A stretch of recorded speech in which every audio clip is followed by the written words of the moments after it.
মৃত ব্যক্তির জন্য একক বা দলবদ্ধভাবে দোয়া করার পদ্ধতি কেমন হবে, আবার কবরের কাছে গেলে কেমন করে করতে হবে?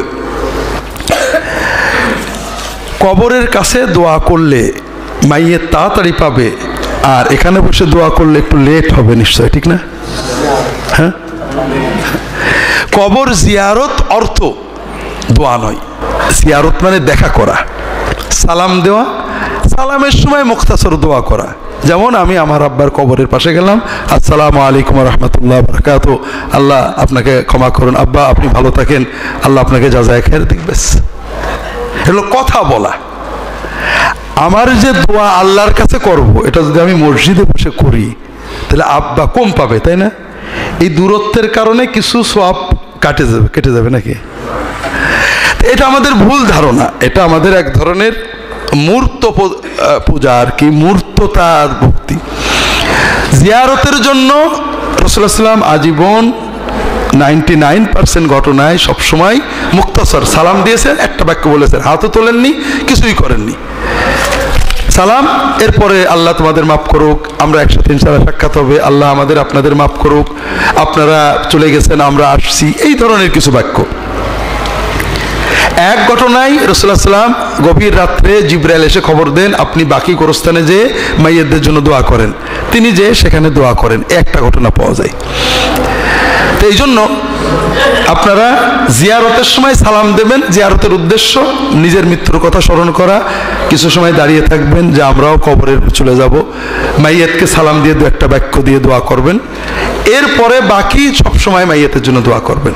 এরপরেও যদি কেউ মাইয়েতের জন্য দোয়া করতে চান, কিবলার দিকে মুখ করে আল্লাহর কাছে মাইয়েতের জন্য দোয়া করবেন, কোনো নির্ধারিত সিস্টেম নেই। বিশেষ করে আমরা যেটা করি, কি করি, সূরা ফাতিহা সূরা ইখলাস পড়ে কি করি, বকশে দেন আপনারা, ঠিক না? এটা খুব ভালো ব্যবস্থা। সেটা হলো, এটা আমাদের জন্য সুবিধা। শবে বরাত আসলে, শবে কদর আসলে আপনারা কি বলেন, হুজুর 3 খতম করার পড়ছি বকশে দেবেন, বলেন না? এগুলো ভালো। আপনি যখন কোরআন পড়ছিলেন, আপনি তো আব্বার নিয়েতেই পড়েছেন নাকি? আম্মার নিয়েতেই তো পড়েছেন। আল্লাহ তো মনের কথা জানতেন না? জানতেন না? আলিফ লাম মিম যালিকাল কিতাব, এই যে পড়ছেন আপনার আম্মাকে সওয়াব দেওয়ার নিয়তে, এটা আল্লাহ জানতেন না? জানতেন। আপনি মনে করেন খতমের নিয়ত করেছেন, 10 পারা পড়ে আর পারেননি, আল্লাহ তো আর ওই 10 পারা দেবে না, আপনার মার দেবে। তবে আমি যতক্ষণ বলে না দিই, আল্লাহ ততক্ষণ দেবে না। হ্যাঁ, বিষয়টা ভালো করে বোঝেন। আমি আমার আব্বার নিয়তে আম্মার নিয়তে কোরআন পড়লাম, দান করলাম, সদকা করলাম, যাই করলাম, আল্লাহ আমার নিয়ত জানলেন। হুজুর এসে বকশে না দেওয়া পর্যন্ত আল্লাহ ওটা আমার আব্বাকে দেবে না নাকি?